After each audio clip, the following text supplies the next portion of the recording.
Hello, second graders. I hope you're ready for an awesome science lesson today. Let's begin.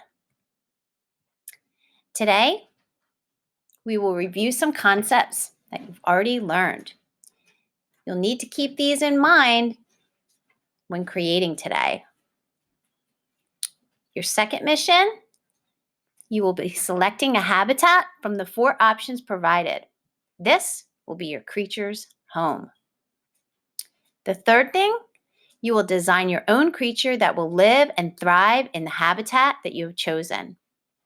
And last, if you have time, take that creature design and create a 3D model. Let's get started. There are 3 things that you'll need to keep in mind when creating today. These are things that we talked about, read about, discussed in last week's lesson. The first is habitat. What is a habitat?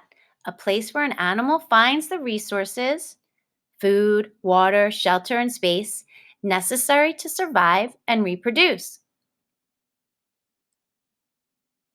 Another thing to consider is that all living and non-living elements that surround an animal, such as other animals, plants, climate, water, and air, affect that animal. And last, each animal has very specific needs. Type of food, amount of water, and range of temperature are all very specific for that animal. Now, let's get to your mission. Step 1 of this project is to choose one habitat from these 4 options. What I'd like you to do is visualize as I'm reading. Option 1, this habitat is very dry and sandy with a very few plants, but plenty of insect life. It has high daytime temperatures, but becomes cold at night. There are a large number of predatory birds in the skies above. Did you visualize that or something like it? Let's go to option 2. Ready to visualize? This habitat is below the ground. There are lots of roots and worms and moles in that habitat. Large surface predators probe into this habitat with their single tusk, hoping to spear a prey. Can you see that in your mind's eye? Did you visualize something a bit like this? Let's look at option 3. In this freshwater habitat, there are lots of plants and tree roots. Predatory fish hide amongst the underwater vegetation. There are lots of fish, all sizes, and plenty of insect larvae in the mud at the bottom. Do you have your picture in your mind? Did it look something like this? Let's take a look at our last option, option 4. In this habitat, snow covers the ground for much of the year. Ice extends out over the sea, and it is possible for animals to get into the cold water. There's plenty of plankton and lots of fish in the sea. There are also large seaweed beds. A number of large predatory mammals swim under the ice and occasionally come up through holes in the ice to breathe. Do you have the picture in your mind's eye? Did your visualization look something like that? Now that we've gone through the habitats, you will need to select one to design and create a creature that will survive in that chosen habitat. If you need to pause and review the options for habitat, please do that now. The next part of our lesson is going to require some supplies.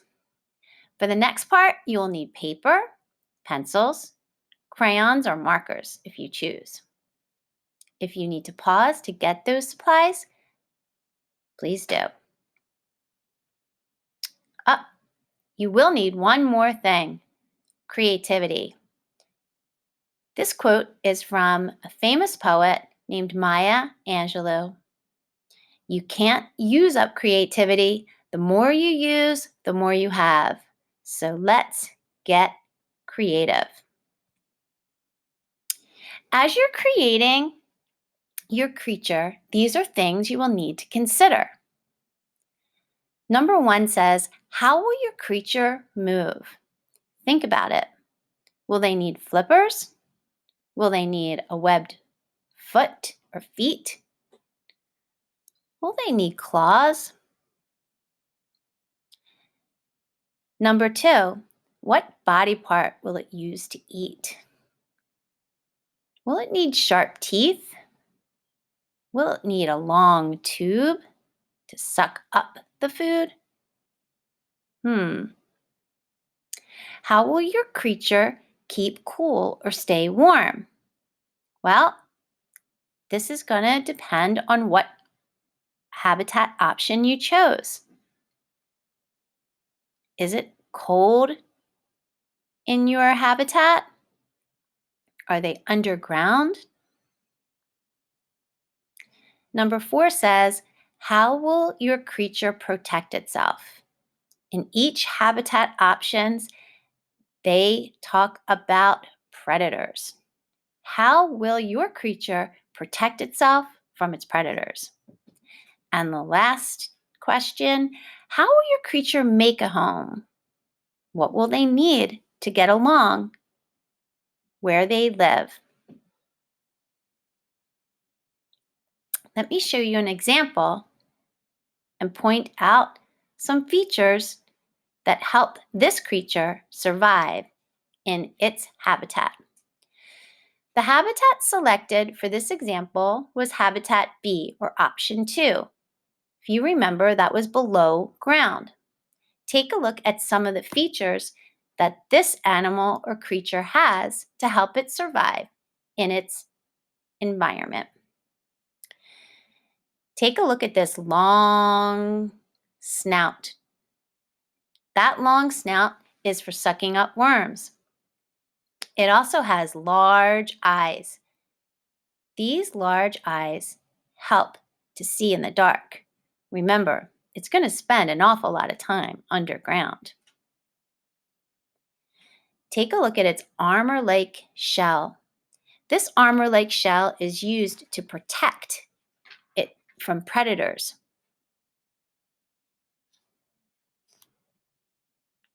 And lastly, the claw-like feet. Those claw-like feet help it dig through its tunnels and, of course, scurry away in case. Here is a 3D model of the design you saw. This has large black eyes to let in as much light as possible. Look at the snout. Notice there's a modification made. The snout's nose will expand and retract. Perfect for sucking up worms. Another modification was made in the 3D design. Look at the spikes on its armor-like shell. This is added protection to help this creature survive in his environment. I hope you enjoy this activity.